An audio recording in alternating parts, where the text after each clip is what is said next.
Hey guys, welcome back to another day of Bible reading. Today we are reading 1 Samuel chapter 30 verse 1, and we are going to read up to verse 13, so it's not that long. It's about the death of Saul.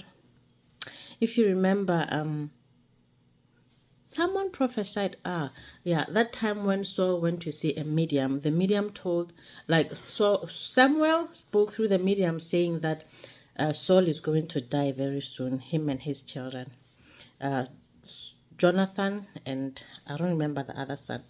But yeah, previously we read about David's wives being captured and also David defeating the Amalekites. So David's wives were captured by the Amalekites, and then David and his men went and got everyone back, basically. And yeah, some of the people didn't want to share what they got, the spoils of the war, but David was like, "No, we're all going to share. We're all going to share." So today we're going to read about the death of Saul.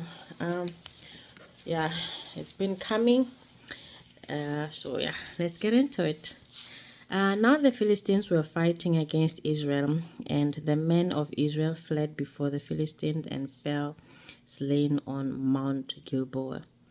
So the Philistines were basically, and the men of Israel fled before the Philistines. Yeah, so the Philistines were basically caught at the Mount of Gilboa, and the Philistines overtook Saul and his sons, and the Philistines struck them down. Jonathan and Abinadab and Malchishua, the sons of Saul. So Saul and three of his sons were all killed that day.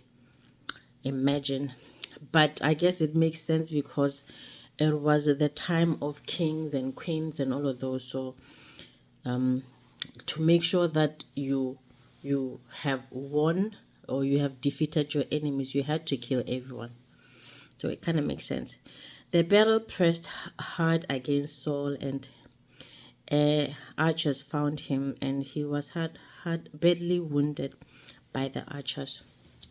So they shot Saul, and he was badly wounded. So he didn't die immediately from the shot, but he was badly wounded, meaning like he was most likely going to die soon anyway. And then Saul said to his armor bearer, "Draw your sword and thrust me toward it, lest this uncircumcised come and thrust me through and mistreat me." I mean, the Israelites did not like uncircumcised men. It's like, yeah, I would rather like being uncircumcised was the biggest insult, and the Israelites were like, "No, I would rather die than let this uncircumcised man touch me." Like it was that bad. So Saul asked his armor bearer to, he was badly wounded, so he was like, "No, I'd rather have my armor bearer finish the job, but than let the Philistines come and find me here and then finish the job." But his armor bearer would not, for he feared greatly. Therefore Saul took his own sword and fell on it. Yeah, I mean, I also wouldn't want to kill my king. I understand that he doesn't want to be killed by other people, so he would rather I kill him, but no, I feel like I wouldn't either. So yeah, I don't know why this is bothering me now. So yeah, I guess it's that time of the getting distracted. And when his armor bearer saw that Saul was dead, he also fell upon his sword and died with him.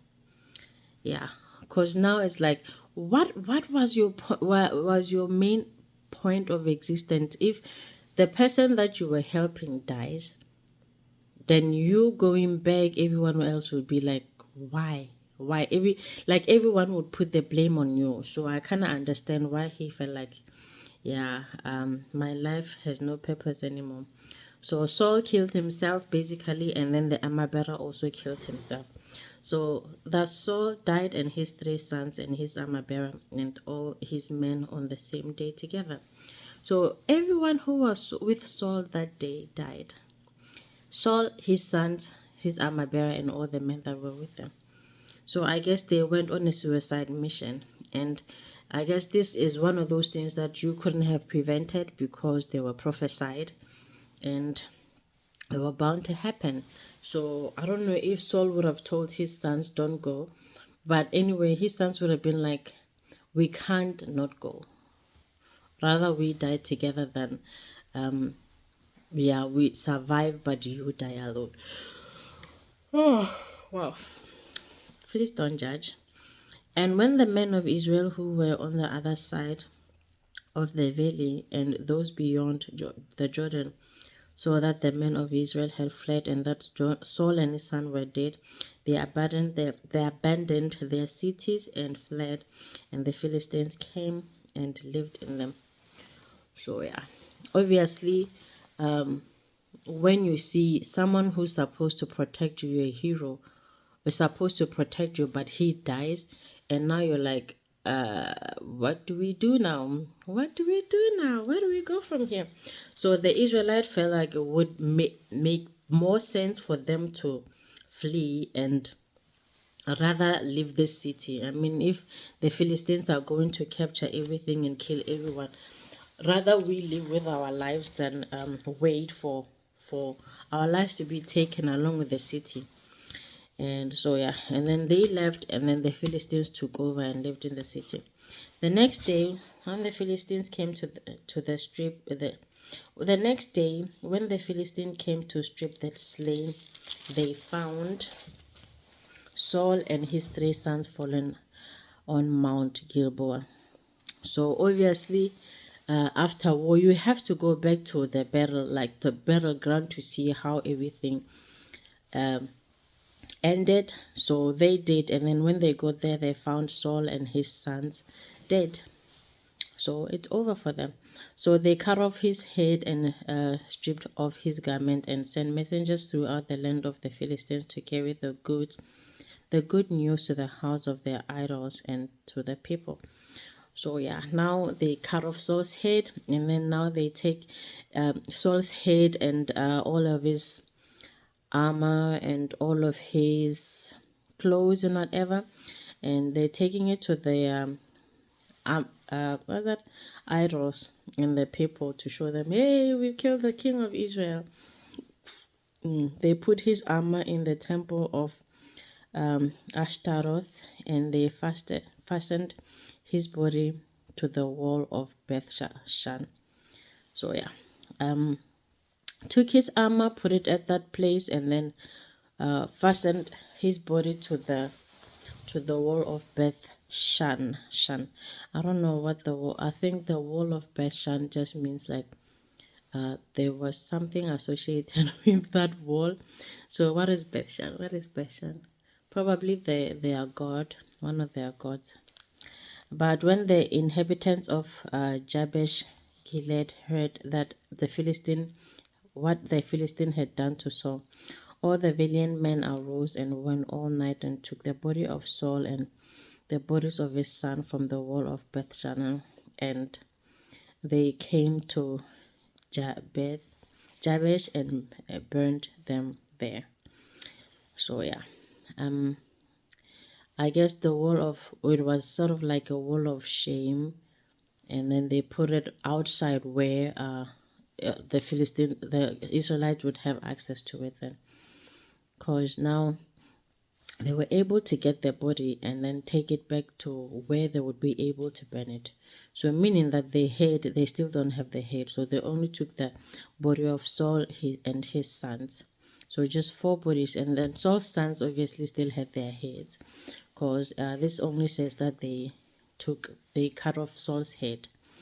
And verse 13, and they took their bones and buried them under the tamarisk tree in Jabesh and fasted 7 days.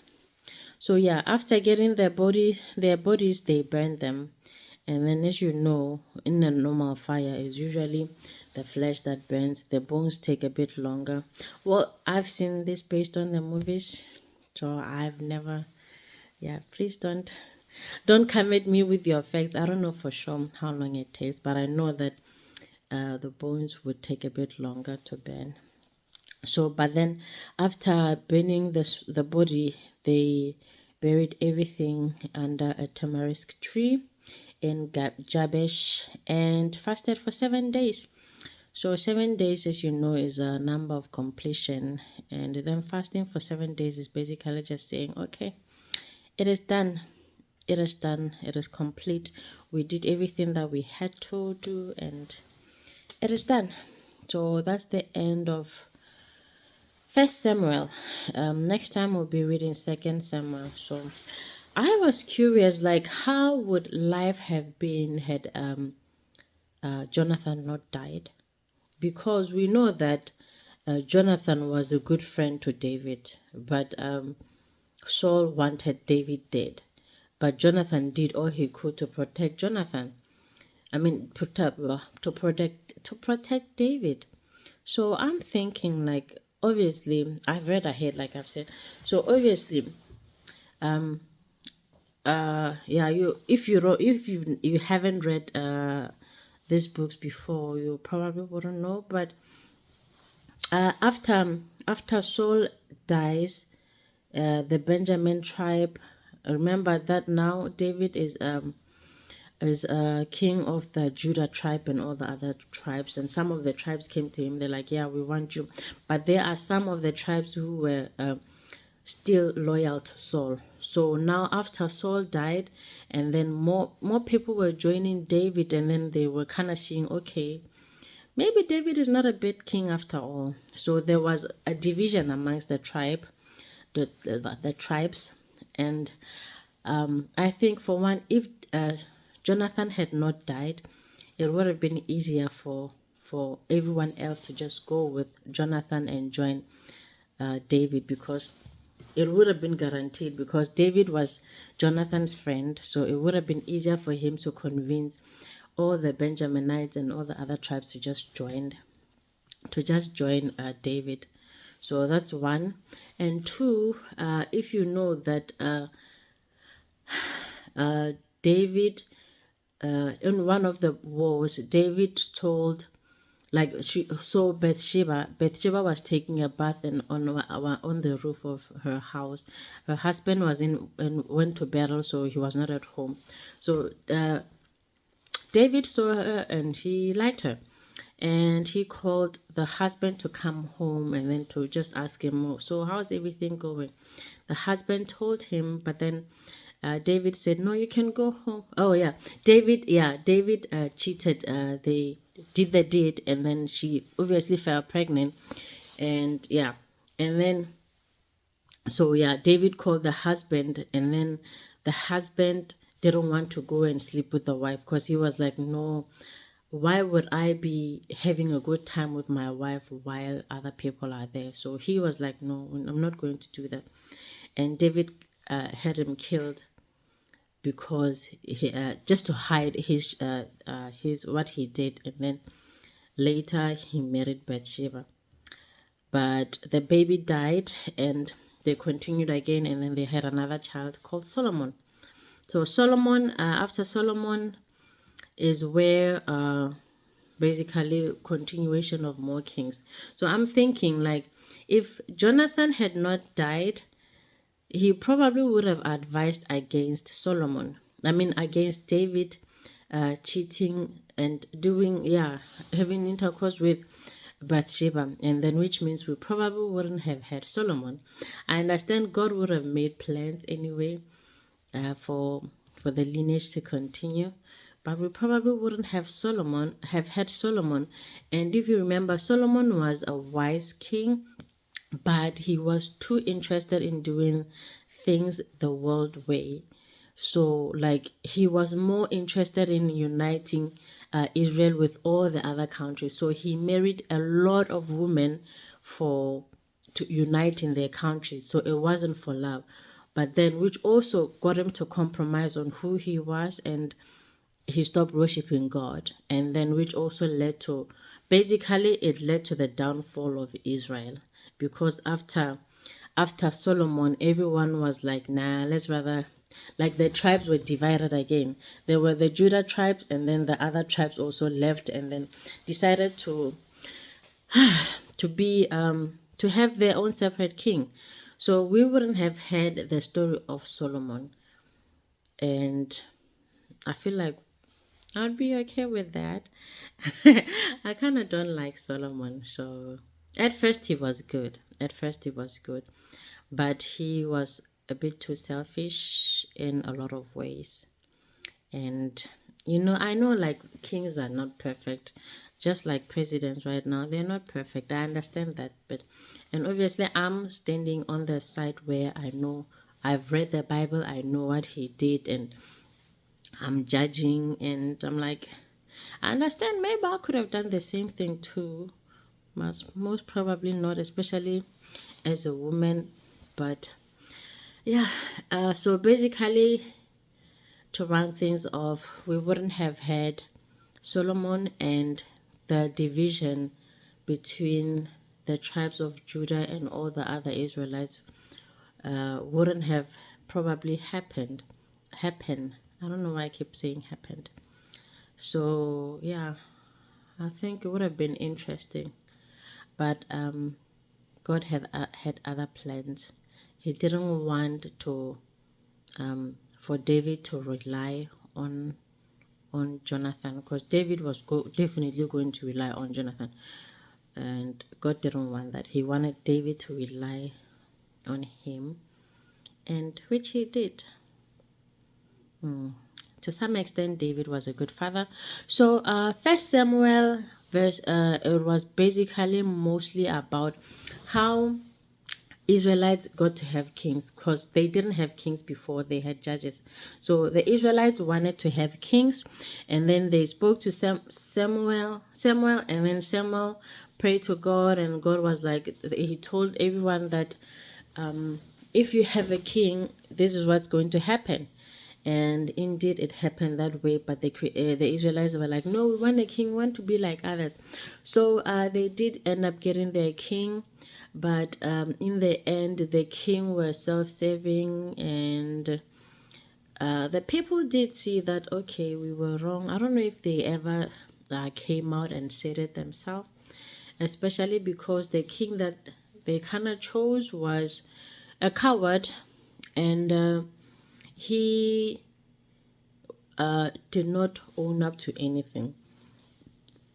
So, to some extent, yeah, now that Saul dies with the end of First Samuel 31, now we are going to read about David and how David is a king, and yeah, how David does business now without having to run for his life.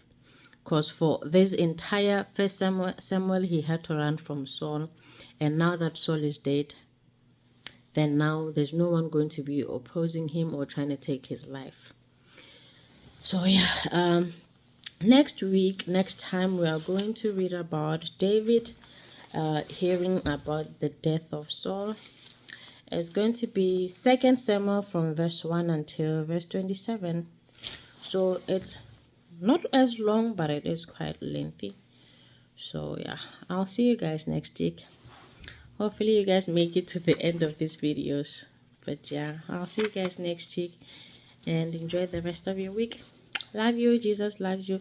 Oh yeah, and now with Palm Sunday, I think today's Palm Sunday, right? Yeah. I hope you guys remember how all of this got to be. Through the love of Christ, we have all of this. So don't take his love for granted. I know we do. It's natural for all of us to be thinking, yeah. But try to glorify him with everything that you do. That way you can have peace in your life. So Jesus gives you peace, and that doesn't mean that you will not go through challenges. It just means that even in those challenges, you will have God, you will have Jesus, you'll have the Holy Spirit guiding you through everything. So you're not alone. So you will have peace even in those situations. So just look to the creator of the world. He knows better. He knows you better than you know yourself. So yay. Bye. See you guys next time.